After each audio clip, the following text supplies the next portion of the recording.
Oi, gente, eu me chamo Eusiane Bastos e faço parte do GRUP, que é o Grupo de Estudos e Práticas em Jornalismo Audiovisual, um projeto de extensão da Universidade Federal do Ceará. E hoje eu estou aqui com o meu colega de projeto, Nathan Silpe, para apresentar um novo produto do GRUP, que é o GRUP Entrevista.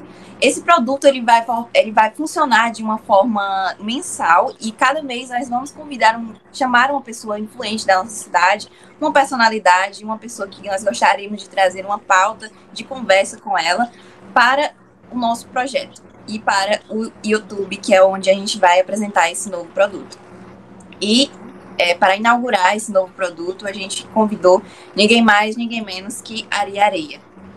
Ari Areia é ator, é ativista político e jornalista formado pela Universidade Federal do Ceará em 2015. Criou o Outro, grupo de teatro, em 2011, junto com Tavares Neto e Yuri Yamamoto. Foi conselheiro municipal de políticas culturais de Fortaleza de 2012 a 2016. É articulador do Fórum Cearense de Teatro. Compõe o Fórum LGBT e a PAB, uma movimentação de trabalhadores da cena no Nordeste. Além disso, participa da ATAC, Articulação Nacional de Trabalhadores da Cena. Também atua no movimento Todo Teatro é Político e é colunista no jornal digital Mídia Bicha. Em 2018, tornou-se o primeiro suplente de deputado estadual pelo Partido Socialismo e Liberdade PSOL no Ceará. Foi aluno do ator Silvério Pereira durante o curso Princípios Básicos de Teatro em 2022, no Teatro José de Alencar, e foi selecionado para a primeira turma dos Laboratórios de Pesquisa Teatral em 2013, no Porto Iracema das Artes, sob tutoria de Gilberto Garonski. Obrigado por ter aceitado o nosso convite, Ari. A gente fica muito lisonjeado de lhe receber. Bem-vindo ao Grupo Entrevista. Queria que a gente trouxesse uma abordagem mais pessoal mesmo, sua, para que você falasse sobre você, assim, e o que é que te levou a chegar ao que você é hoje, a personalidade política que você é hoje e a atuação que você representa hoje na cidade de Fortaleza, assim, falando de uma maneira mais pessoal e fugindo um pouco dessa formalidade toda. Eu gosto sempre de falar sobre coisas que talvez eu não tenha dito ainda, né? E aí, hoje, eu estava pensando um pouco sobre o começo dessa minha movimentação política na cidade, e ela, obviamente, começou por conta do teatro, né? Foi o teatro que me levou para essa esfera da política mais dura, a política institucional, partidária, eleitoral. Muita gente que me conheceu agora mais recente não sabe disso. Inclusive, há 2 anos eu entrei em cartaz no Dragão do Mar e uma pessoa foi assistir e falou, não sabia que você era do teatro. E eu fiquei muito espantado com isso, né? De fato, as coisas se perdem. Eu comecei a fazer teatro na igreja. Meu pai é pastor evangélico, né? Ainda hoje. E dentro da igreja foi o espaço em que eu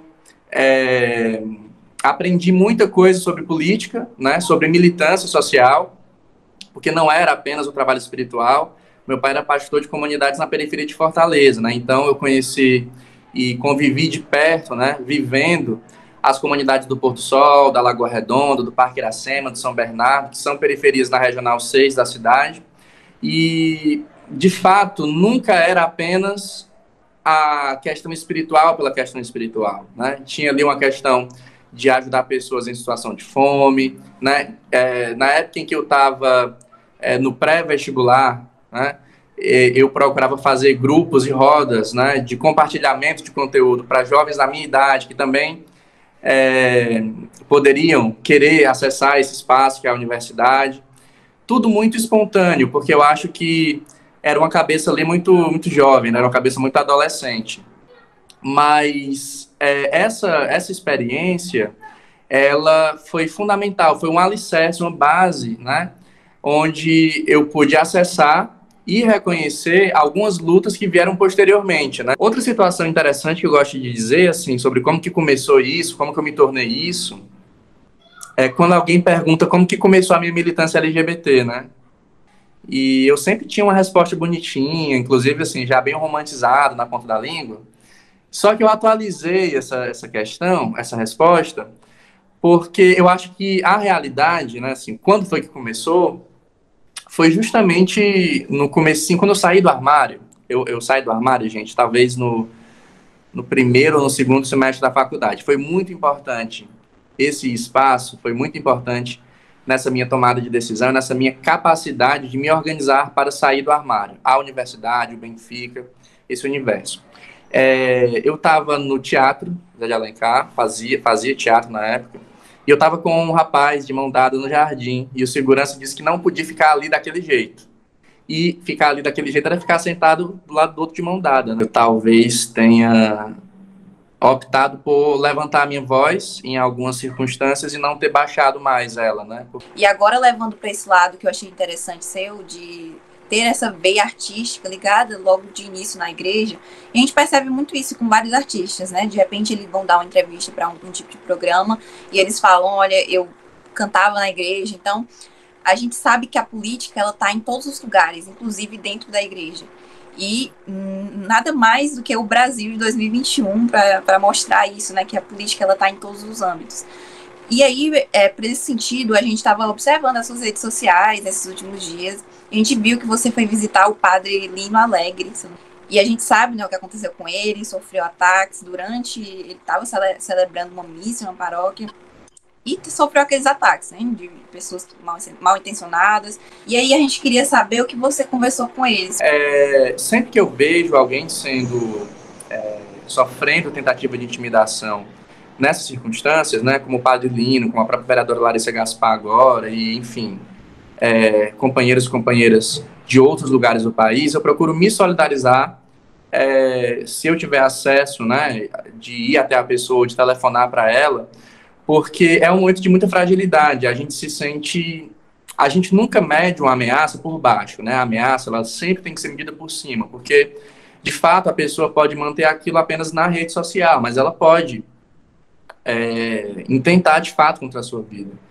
E aí eu achei muito importante dar esse abraço no Padre Lino. Eu fui às duas missas, né? Eu fui à missa de manhã, na Paróquia da Paz, e fui à missa à tarde, lá na comunidade do Trilho. Encontrei com ele na paróquia, na missa da tarde.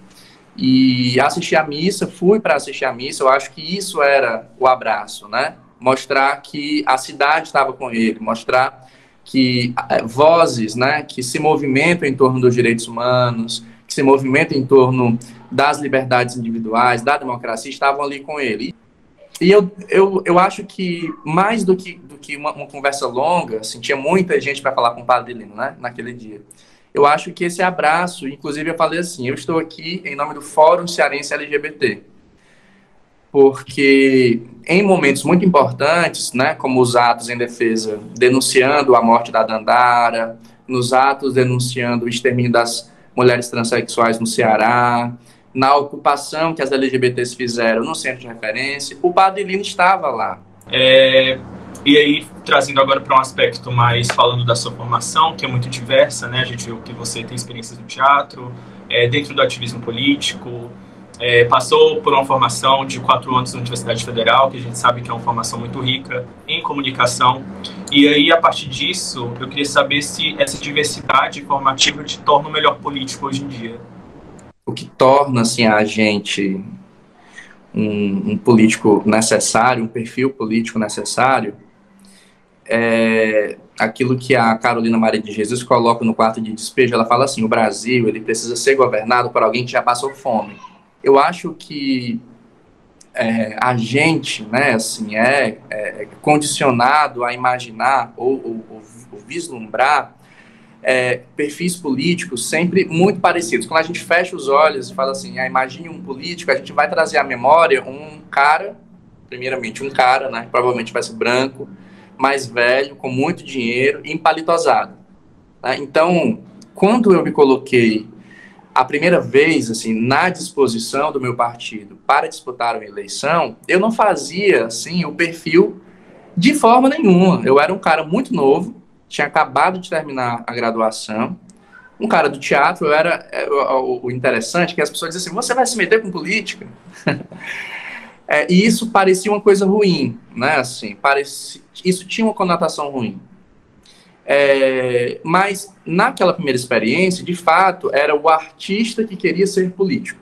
E as pessoas achavam que eu estava reduzindo um pouco a minha trajetória, a minha história, por estar saindo de um lugar com certa legitimidade, que era a arte, o teatro, e colocando os meus pés e as minhas mãos e o a minha biografia em torno de algo tão sujo como a política. Só que era importante disputar isso. O que me incomodava, assim, inicialmente, era essa conotação negativa que a política tinha. O que me tornaria, ou o que me tornou, o que eu acho que pode ter me tornado um político melhor, assim. Eu acho que dentro de tudo isso, né, que eu compartilhei lá no começo com vocês, né, da minha trajetória na igreja, mas sobretudo por estar localizado na periferia da cidade que foi onde eu nasci, né, de ter sido aluno, né, de uma universidade pública e de ter encampado lutas importantes dentro dessa universidade, de ser um militante LGBT e ao mesmo tempo um militante trabalhador da cultura, de ser um jovem negro, né, de ser, enfim, jornalista, né, num tempo onde os arrobos fascistas, né, têm se levantado tanto contra nós e contra o que fazemos e contra a seriedade do nosso trabalho. Eu acho que a somatória de tudo isso, assim como a somatória de tudo que a Eusiane viveu, ou você, Natan, viveram, isso torna a gente indivíduos, né, com uma potência, uma latência política muito grande, e que talvez se as pessoas tivessem um pouco mais de acesso às suas vivências, da Eusiane, talvez vocês fizessem sentido para ela no campo da política, entendeu? Quando eu fui, de fato, vacinado, me veio uma emoção. me veio uma emoção. Eu não consegui ficar indiferente àquilo, né? Eu pensei nas pessoas que a gente perdeu, eu pensei no medo que eu tive, né? Quando eu tive suspeita de Covid, eu pensei na minha família, sabe? Os meus avós já estavam vacinados com a segunda dose, eu agradeci muito que deu tempo de eles terem pegado a segunda dose. Mas me comoveu muito, assim, eu acho que eu não consigo, assim, ainda elaborar esse sentimento, essa sensação, essa reação, mas foi muito, muito parecido com a noite anterior, quando eu recebi o alerta, né, de que seria vacinado no dia seguinte. Eu fiquei aqui nessa rede onde eu tô, e aí me veio, assim, os olhos marejaram.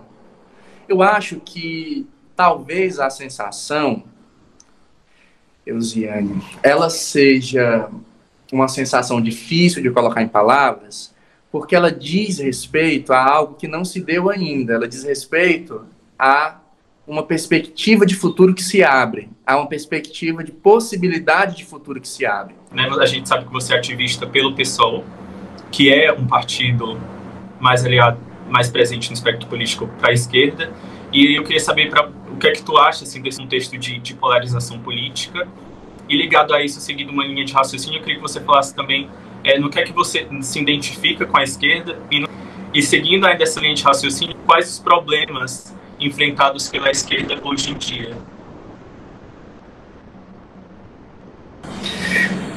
Eu avalio, assim, no começo, para iniciar, eu acho que a gente vive um momento de uma polarização que ela extrapolou, né, essa compreensão mais clássica entre direita e esquerda, né? A gente está vivendo uma disputa entre a humanidade e a barbárie, né? A gente está vivendo uma disputa entre algo que extrapola os limites, né, do debate da opinião política e da perspectiva de disputa no sentido econômico, né, como essa esquerda e essa direita mais clássica disputaram, né? Por exemplo, nos anos 90 até os anos 2000, a gente tinha ali um debate entre uma polarização entre uma direita e uma esquerda, que tinham dois projetos para o país que se distinguiam de alguma maneira e que em algum momento, inclusive, se misturaram. E, enfim, são críticas para uma análise um pouco mais profunda. Mas por que estou colocando isso? Porque eu acho que a gente está vivendo hoje um momento no mundo, né, com a ascensão de uma extrema-direita protofascista, né, que se coloca para além da direita. Eu acho que polariza com a esquerda, porque essa guerra ao comunismo, ao socialismo, né, ao que eles colocam marxismo cultural, ela é uma chave uma chave fácil, né, de manipulação, sobretudo das pessoas que têm pouca leitura a respeito do que seja tudo isso, né? Eu tô filiado ao PSOL desde 2011. Eu me filiei ao PSOL ainda, né, acho que estava no segundo, terceiro semestre da faculdade. Me filiei ao PSOL porque eu via, né, dentro das lutas que o pessoal encampava na Câmara Municipal de Fortaleza, em defesa dos direitos humanos, do meio ambiente na cidade, da cultura, eu via no PSOL um ambiente, né, eu queria fazer parte daquilo, eu queria andar com aquelas pessoas no recreio, né? Por que eu me identifico com a esquerda? Eu acho que justamente pelo programa, né, assim, pelo comprometimento, assim, radical com a defesa da vida, né, na sua integralidade. Acho que, em essência, né, para não citar aqui pauta a pauta, tudo que eu poderia citar, tá? Eu acho que nós vivemos sob um regime econômico que é perverso, que é o capitalismo, e dentro dessa conjuntura, eu, né, e as pessoas da esquerda que comigo constroem esta esquerda socialista, a gente se localiza enquanto anticapitalistas. Você falou do que é que você se identifica, do que é que você se identifica com a esquerda. Existe algo que você não se identifica? Existem questões estruturantes a serem superadas dentro da esquerda que são, assim, visíveis, né? A questão do racismo, a questão do machismo, a questão da LGBTfobia, da transfobia, né? São questões que são que estão presentes, né, nesse espaço, como estão presentes na sociedade como um todo.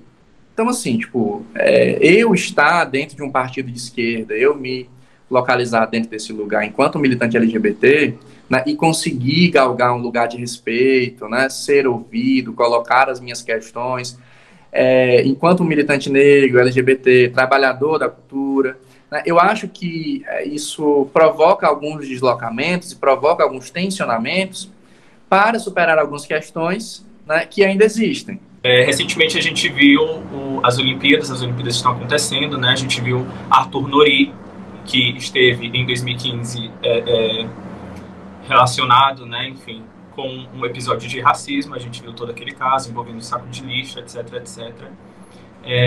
E aí você falou da dinâmica, enfim.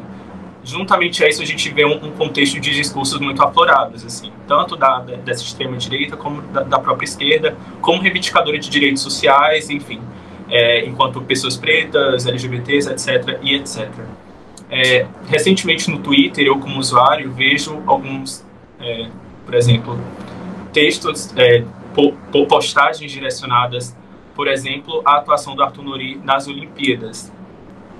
Eu não sei se isso parte de uma certa imaturidade política, enfim, mas são discursos que reivindicam isso, mas ao mesmo tempo promovem, por exemplo, discursos de ódio, como desejo que Arthur Nori volte a sofrer, enfim, com questões psicológicas, ou a gente vê questões de queria que morresse queimado, etc, etc. Você acha que isso está mais relacionado a uma imaturidade dessas pessoas que se identificam enquanto militantes, ou ou está mais relacionado a uma divergência do que realmente é militar por direitos? Enfim, eu queria fazer essa pergunta. Antes do Ari responder essa pergunta, já juntando no gancho do Natan dessa pergunta, que a pergunta que eu tinha era relacionada também a isso, a esse tipo de militância. Muitas pessoas, até da própria esquerda e oposicionistas, costumam chamar algumas pessoas da esquerda de cirandeiros, né? De pessoas que estão ali fazendo uma coisa que não é militância, é tudo menos militância. Então a gente queria saber também o que você acha sobre isso, se essa colocação, se você considera isso uma coisa muito negativa, se realmente é verídico essa colocação que eles fazem. Eu acho que talvez o termo militância ele tenha se esvaziado ao longo do tempo. E as pessoas tenham confundido um pouco isso. E esse ativismo é um ativismo recortado, porque ele tem um público específico, ele tem um tempo de duração específico, ele tem um impacto, inclusive, muito específico. Às vezes é ativismo de rede social, A militância, né, ela parte de uma compreensão mais profunda das questões. A militância, não é, ela parte de um comprometimento com uma mudança de realidade. Ela é mais, ou deveria ser um pouco mais perene, ela tem um comprometimento, ela tem mais substrato, né? Então, assim, tipo, quando a gente olha para o que as redes sociais se transformaram, elas transformaram as pessoas, né, em juízes de si mesmas, e às vezes, né, sem muita capacidade de reflexão sobre o que elas estão opinando. Isso de fato é um pouco complexo.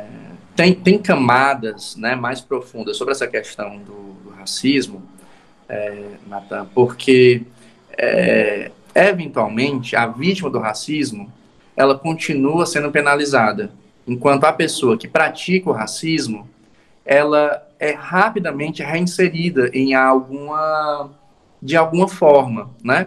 Seja reinserida no espaço onde ela estava, seja inserida em um outro espaço que aquilo seja absolutamente esquecido e ela possa tocar o seu curso. Isso é muito comum também em casos de machismo, em casos de abusadores. Assim, a vítima, geralmente, ela fica sequelada para o resto da vida, ela não consegue ter tranquilidade de se reinserir naquele espaço ou em outro, ela vai ficar traumatizada com isso, e o abusador segue sua vida tranquilamente. Às vezes paga ali uma medida qualquer para a justiça e segue como se nada tivesse acontecido. Então, eu acho que talvez haja assim, uma revolta, né, um sentimento em torno dessa questão, por não ver a coisa... a responsabilização acontecer. Eu acho que esse estigma, assim, do que seja uma esquerda cirandeira, né, é um estigma que está associado, assim, às vezes, assim, a uma falta de capacidade de percepção sobre as possibilidades de outras texturas, né? Assim, quando eu chego numa atividade do MST, por exemplo, né, para fazer uma palestra ou para assistir uma plenária, uma assembleia, é inevitável, vai ter uma mística antes, vai ter uma poesia, vai ter uma dança, vai ter uma música, vai ter algo performativo. E aí a gente entra no debate. Isso pode soar como algo de menor valor. E eventualmente soa como algo de menor valor porque está num campo da poética, da estética, que não é o mesmo campo dessa política debatida pelos cientistas políticos convencionais na universidade, que avaliam, né, essa esquerda, essa direita econômica, ou essa esquerda, essa direita dentro do campo da guerra cultural. Uma perspectiva que destoa, assim, que vai num contrafluxo do que seja essa perspectiva mais dura de análise das coisas, da própria realidade. Então eu acho, assim, que de alguma forma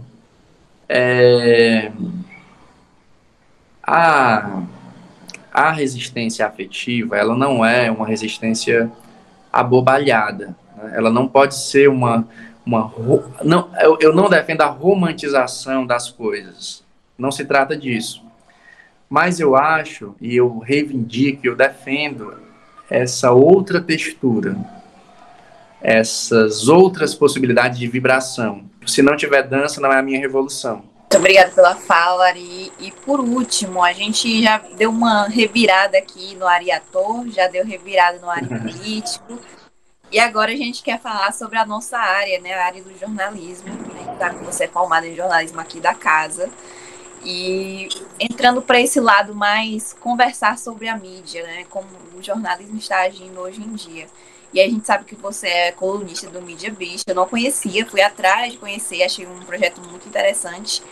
E a gente queria saber sobre o que se trata, né? Já emendando assim outra pergunta que eu já queria fazer para a gente finalizar, né, essa entrevista, que foi maravilhosa. Basicamente, qual a importância da mídia embasada nessas pautas da comunidade?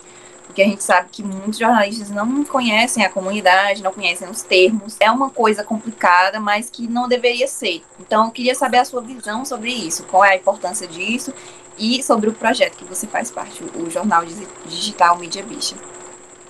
O Mídia Bicha, eu fui convidado para ser colunista, inclusive até preciso voltar a escrever, e foi um convite bem aberto. Eles não me pediram nada muito recortado, me deixaram à vontade para escolher sobre o que eu queria escrever, e aí, assim, eventualmente eu estou escrevendo sobre análise política, sobre política cultural, sobre política LGBT.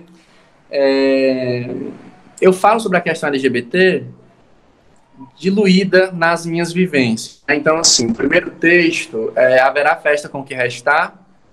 É um texto, esse título eu roubei de um livro que é o meu livro de poesia preferido durante a pandemia, é um livro do Francisco Malman, e eu acho tudo o título desse livro, é uma oração e é uma profecia, né, ao mesmo tempo.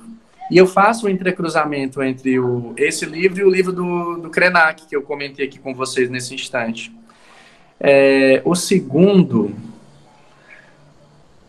A segunda crônica, não vou lembrar, acho que a última, que eu acho que talvez seja a mais bonita, é Sob o Peso dos Meus Amores.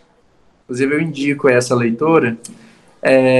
Faz um diálogo um pouco com o que eu falei aqui lá no comecinho, na primeira pergunta do Natan, sobre como começou essa história da militância, de como que esse Ari foi se desenhando na cidade, no país, né? A Mídia Bicha surgiu como esse espaço, né? Assim, acho que um portal recortado na pauta, acho que tem iniciativas como essa que são muito importantes no país afora, mas sempre, né? Assim, a imensa maioria elas têm um olhar muito sul-sudeste, né? Então a ideia é que fosse um portal que tivesse aí um olhar localizado, descentralizado, ou que deslocasse esse eixo.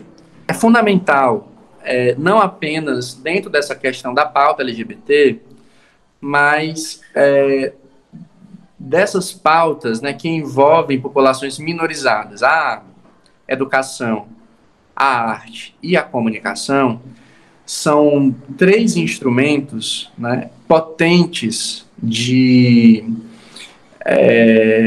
reorganização dos sentidos das sociedades. E esses 3 instrumentos, a educação, a comunicação e a arte, são 3 instrumentos que, eventualmente, historicamente, estão sendo, né, utilizados, lança-se mão deles para atualizar opressões que são justamente estruturais e estruturantes, né?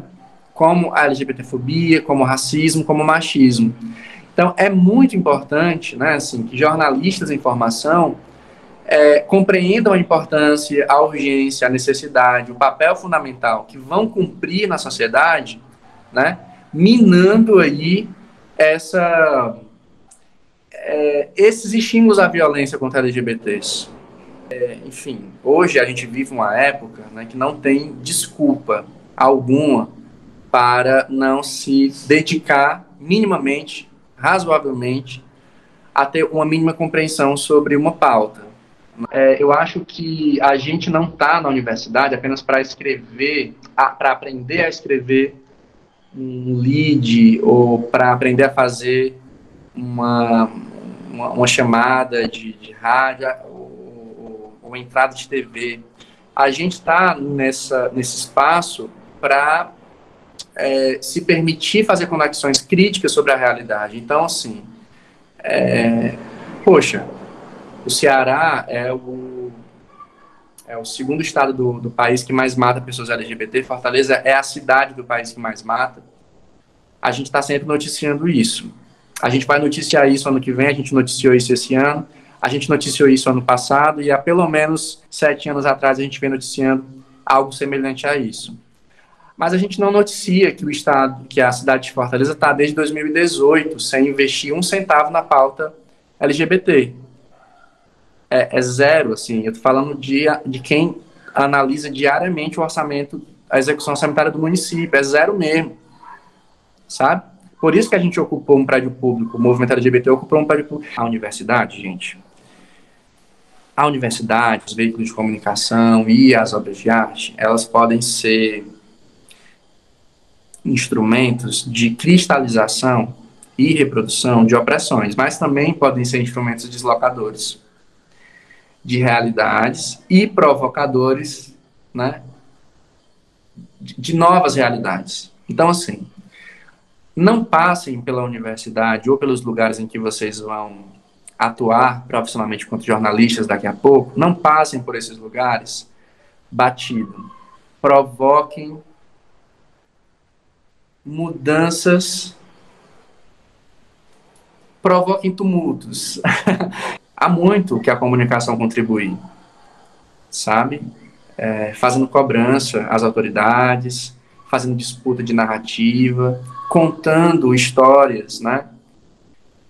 Não apenas as das cicatrizes. Eu acho que é mais ou menos por aí. Ari, eu queria que tu, na verdade, queria perguntar se você tem alguma para fazer, alguma coisa que gostaria de acrescentar antes da gente se despedir aqui do primeiro grupo de entrevistas.